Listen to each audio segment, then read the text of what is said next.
Hi guys, अभी हम सुबह सुबह पहुंच चुके हैं अजंता केव्स।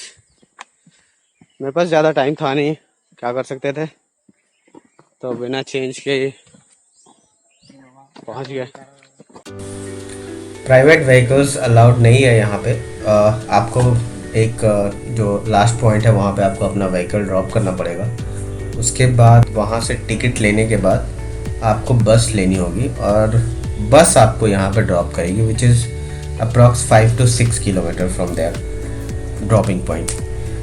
तो गर्मी बहुत है, हालत ख़राब हो रही है बिल्कुल। बट ना मानसून के बाद आने का सबसे ज़्यादा मज़ा आएगा, क्योंकि इतने सारे वाटरफॉल्स हैं ना इन बिटवीन।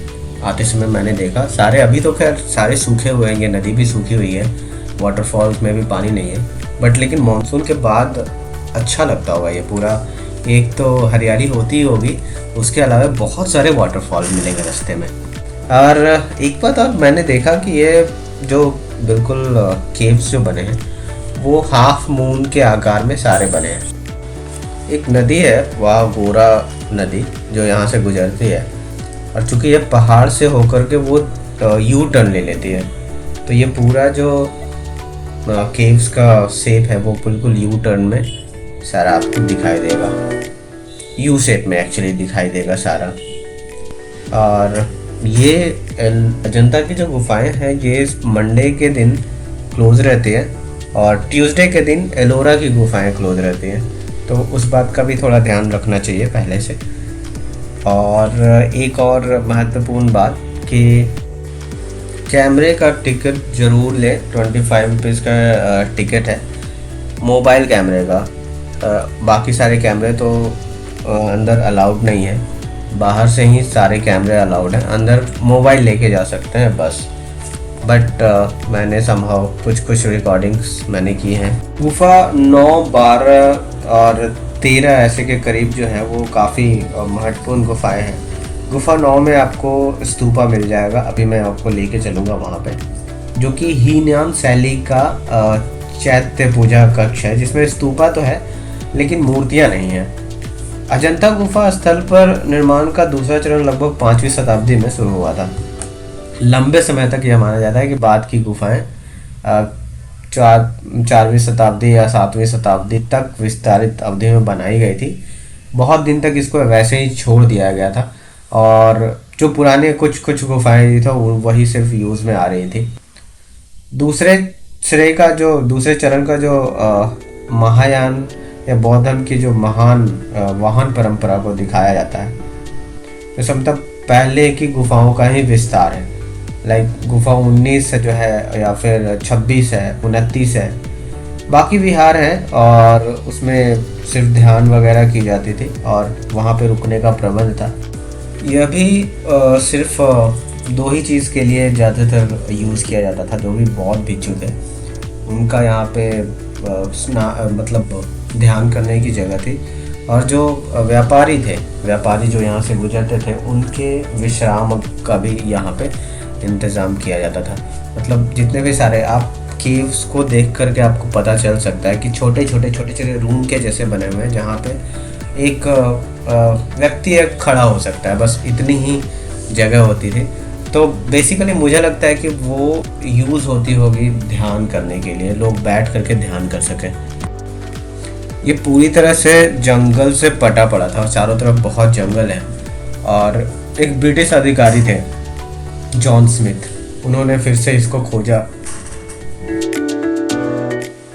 यह है गुफा नंबर 6 जो कि 2 मंजिला है, और ये सिर्फ 1 या 2 गुफाएं हैं जो 2 मंजिले बनी हुई हैं। इसमें आप देख सकते हैं गर्भगृह बनी हुई है, जिसमें बुद्ध भगवान जो है वो शिक्षा के मुद्रा में बैठे हुए हैं। दोनों ही गर्भगृह, जो ऊपर और नीचे दोनों गर्भगृह में शिक्षा के मुद्रा में ही बैठे हुए हैं, और उसके चारों तरफ परिक्रमा के लिए बनाए गए हैं, और चारों तरफ छोटे छोटे रूम्स हैं जो कि शायद मेडिटेशन के लिए या फिर विश्राम के लिए बनाए गए होंगे। ठीक गेट से घुसते समय दाहिनी ओर आपको सीढ़ियाँ मिलेगी जब आप सीढ़ियों से ऊपर चढ़ते हैं। हालांकि सीढ़ियाँ बहुत फिसलन भरी हैं, तो इस पर बहुत ध्यान से जाने की ज़रूरत है। और उससे आप फर्स्ट फ्लोर पे पहुंच जाते हैं, जहां एक और हॉल जैसा बना है। आप यहाँ से भी बाहर का खूबसूरत नज़ारा देख सकते हैं। हॉल के अंदर भगवान बुद्ध की बहुत सारी मूर्तियाँ दीवारों में बनी हुई हैं। एक गर्भगृह है और चारों तरफ मूर्तियाँ हैं। इस सेकेंड वाले जो फ्लोर पे की छत पे भी काफ़ी सारी पेंटिंग्स हैं, लेकिन चूँकि अंधेरा बहुत है तो वो पेंटिंग्स कैमरे में ठीक से नज़र नहीं आते। नंगी आंखों से अगर आप देखेंगे तो वो पेंटिंग्स आपको दिखेंगे, बहुत ही खूबसूरत पेंटिंग्स हैं। और यहाँ पे सिर्फ जो मूर्तियाँ हैं उनको हाईलाइट की गई हैं उनके पास लाइट्स लगा के, ताकि और फिर उसके बाद चूँकि गुफाएं दक्कन के पठार में हैं तो यहाँ पे बहुत सारी, जो मैंने आपको पहले भी बताया कि यहाँ बहुत सारे झरने हैं जो आपको मानसून के समय ही सुनाई देंगे गुफाओं के बाहर।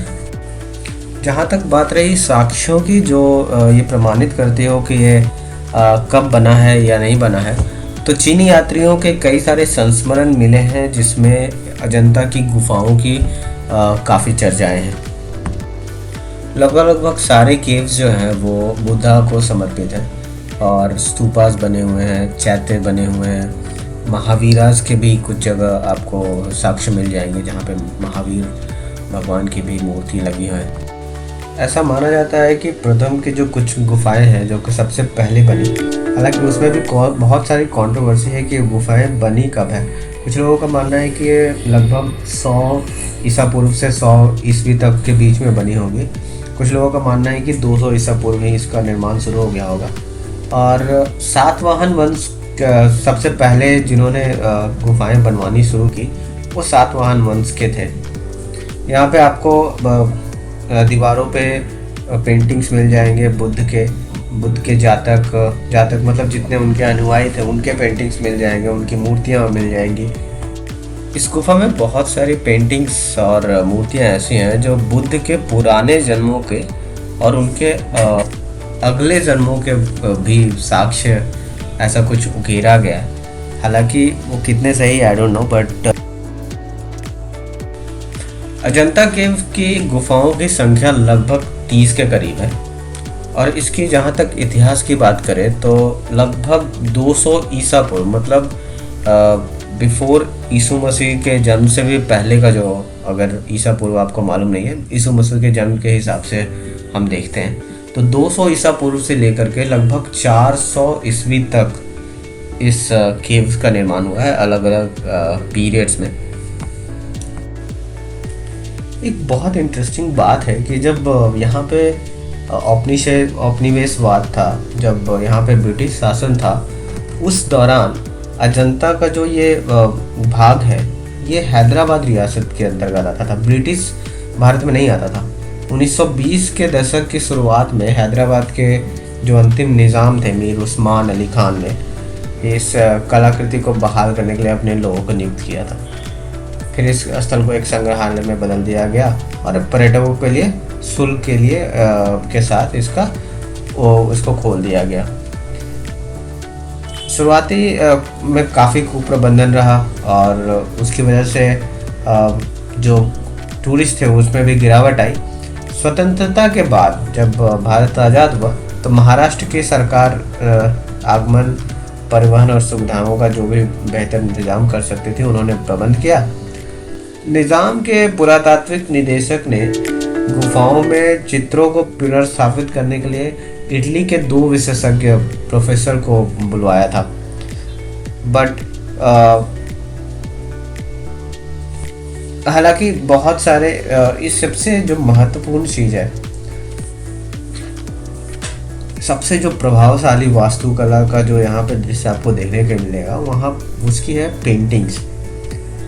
असाधारण तरह की पेंटिंग है। इसको फिर से रिस्टोर करने के लिए कई बार अंग्रेज़ों ने कोशिश की, सोसाइटीज़ बनाए, रॉयल एशियाटिक सोसाइटी ने बॉम्बे प्रेसिडेंसी में सबसे महत्वपूर्ण रॉक कट साइटों को साफ करने, सुव्यवस्थित करने का बनाया था एक आयोग, बट फिर भी वो कुछ ज़्यादा कर नहीं पाए। इन जितने भी केव्स हैं इनके क्षरण का जो प्रमुख कारण है, क्योंकि ये सारे केव्स जो बने हैं वो बेसाल्ट चट्टानों पे पड़ते हैं। बेसाल्ट चट्टान बेसिकली ज्वालामुखी के फटने के बाद उससे जो निकलती है लावा, उससे बना हुआ होता है। इस वजह से ये परत के रूप में विद्यमान होती है, और जब भी यहाँ पर अगर अब कुछ कलाकृति का निर्माण हो तो उसके ढहने की संभावना बहुत ज़्यादा होती है।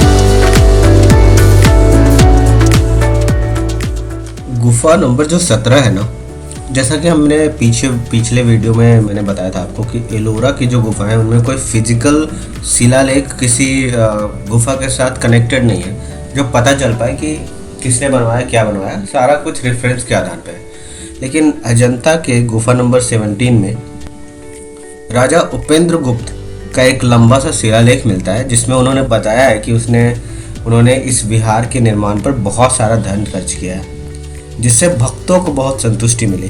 कुल मिलाकर उपेंद्र गुप्ता जो थे, जो अजंता में कम से कम 5 गुफाओं को प्रायोजित करने के लिए जाना जाता है। हालांकि उन्होंने धार्मिक गतिविधियों पर बहुत अधिक धन खर्च किया होगा, क्योंकि अंततः उन्हें स्मार्क के हमलों से हार का सामना करना पड़ा था। गुफा नंबर 16 में भी एक वराह देव की शिलालेख मिलती है, जिसमें उसमें बताया गया है कि कुछ बीमारी थी और भूख से बहुत ज़्यादा लोग मर रहे थे। फिर उनसे कहा गया कि वो एक चट्टान के नीचे जाने को कहता है कोई, जहां उन्हें भोजन मिल सके। हाथी उस चट्टान से कूदकर खुद की बलि दे देता है, जिससे वो भोजन बन जाता है ताकि लोग जीवित रह सकें। ये भित्ति चित्र प्रवेश द्वार के ठीक बाईं ओर के सामने गलियारे में पाए जाते हैं। एक और भित्ति चित्र मिलता है वहाँ पे दीवार पे, एक बाल बोधिसत्व की कहानी बताते हुए। वहाँ बाएं साइड गलियारे से जैसे ही आप बाहर निकलोगे गुफा नंबर 16 के बाहर, तो वहाँ पे नंदा के धर्म परिवर्तन के इर्द गिर्द कुछ कहानियाँ बताई गई हैं, जो कि नंदा बुद्ध के सौतेले भाई थे। बौद्धिक परंपरा में जो नंदा जो है वो किदवंती के रूप 2 प्रमुख संस्करणों में से एक है, जिसमें नंदा उस लड़की के साथ कामुक जीवन व्यतीत करना चाहते हैं, जिसने उससे अभी अभी विवाह किया था, और बुद्ध उसे कामुक जीवन से आध्यात्मिक खतरों को दिखाने के लिए पहले स्वर्ग और बाद में नरक ले जाते हैं। नंदा से संबंधित भित्ति चित्रों के बाद गुफा में मानुषी बुद्ध की प्रतिमाएं हैं। उनके बाद बुद्ध की पूजा करने के लिए प्रसाद के साथ उड़ते हुए भक्त हैं, और बुद्ध आसन और धर्मचक्र के मुद्रा में बैठे हुए हैं।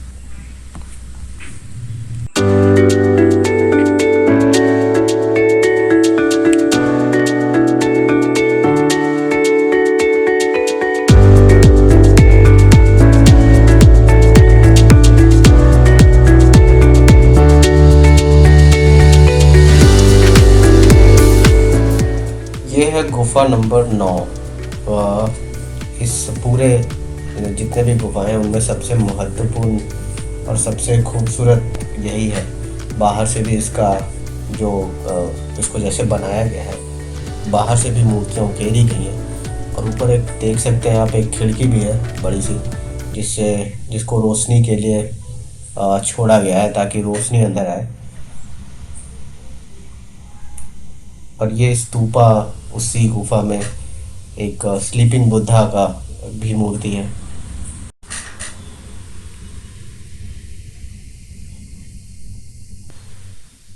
खंभों के ऊपर और स्तूप के पीछे भी बुद्ध के बहुत सारे रंग बिरंगे चित्र हैं, जिनके बगल में पद्मपानी और वज्रपानी वे गहने और हार पहने हुए दिखते हैं, जबकि योगी, नागरिक और बौद्ध भिक्षु माला और प्रसाद के साथ बुद्ध के पास आते हुए दिखाए गए हैं यहाँ पे। छत गुंबदाकार है, स्तूप अद्वैत के केंद्र में है, जिसे चारों तरफ एक परिक्रमा पथ है। स्तूप एक उच्च बेलनाकार आधार पर स्थित है। गुफा की बाईं दीवार पर स्तूप के पास आने वाले भक्त है, जो एक भक्ति परंपरा का मालूम पड़ता है। इस वीडियो में इतना ही। अगर आपको मेरा एफर्ट पसंद आ रहा है तो please subscribe and share my channel. Thank you very much. Bye bye.